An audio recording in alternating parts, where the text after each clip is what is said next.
Friends, question number 6 NEET का 2025 का जो फिजिक्स का क्वेश्चन है, पेपर कोड 46 क्वेश्चन नंबर 6 हम आपको सॉल्व करते हैं। रेस्ट क्वेश्चंस का सॉल्यूशन आपके लिंक में दिया हुआ है। सी क्वेश्चन नंबर 6। क्वेश्चन नंबर 6 में क्या है?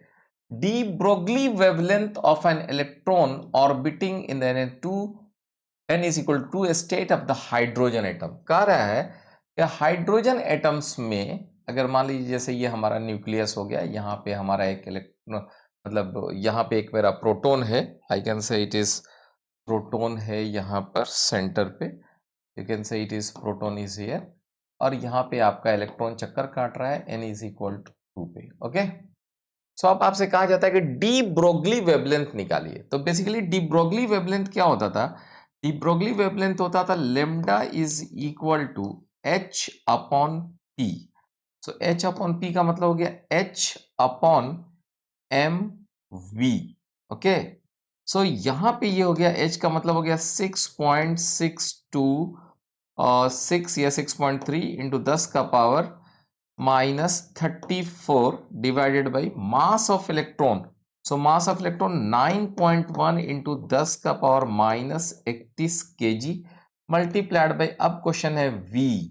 सो इलेक्ट्रॉन अगर सर्कल में, मतलब ये हाइड्रोजन एटम्स में अगर चक्कर काट रहा है, तो अगर आपको याद हो तो आप, या यू हैव टू रिमेंबर कि v का फॉर्मूला होता था 2.189 इंटू 10 का पावर 6 मीटर पर second, and this is here it is z by n।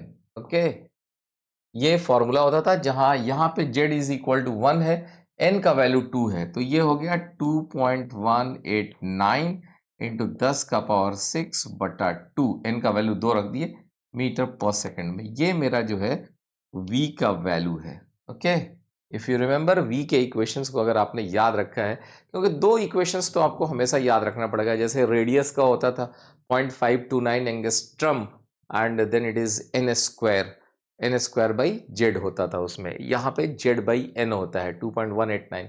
तो यहाँ पे वैल्यूज रख दीजिए, तो ये हो जाएगा आपका 2.189 इंटू 10⁻6 है, बटा 2 है, तो ये बटा 2 ये ऊपर चला गया। अब आप बोलेंगे सर इतना बड़ा आ गया, कैलकुलेशंस कैसे करेंगे? तो मैं क्या बोल रहा हूँ कि कैलकुलेशंस को एक रफ आइडियाज के थ्रू लगाइए। सबसे पहले क्या कीजिए कि सबसे समथिंग लाइक इसको इससे काटिए, ठीक है। उसके बाद ये देखिए, ये है 6.6 है और यहाँ पे 9 है, तो 9 से जब आप भाग देंगे तो 9 सते 63 होता है, ठीक है। यहाँ पे आंसर पे भी ध्यान दो, तो समथिंग लाइक इतना तो कंफर्म हो गया कि यहाँ पे पॉइंट, इसको जब भाग देंगे तो 0.67 टाइप का चीज आएगा। देख रहे हैं, 9 सते 63, यानी कि मतलब समथिंग लाइक, क्योंकि ये 9.1 है, ये 2.189 है, ऐसे मतलब ये थोड़ा सा बड़ा है, इसमें भाग लगा होता तो इस टाइप का चीज तो आएगा। ओके, ये वाला से हम लोग लगा के, अब हमारे पास आता है 10 का पावर -34, यहाँ पे 10 का पावर -31, 10 का पावर 6। तो आप देखो ऊपर जाएगा तो 31 यहाँ गया तो -3 बढ़ गया, 6 गया तो -9 हो गया, यानी 10 का पावर -9 मीटर। और 10 का पावर 9 मतलब nano, so this is 0.67 nanometre. So इसके हिसाब से your answer should become, that is 1 1 मतलब 0.67 नैनोमीटर। तो this will be the answer, very simple. हम लोग अगले क्वेश्चंस में फिर मिलते हैं। Thank you.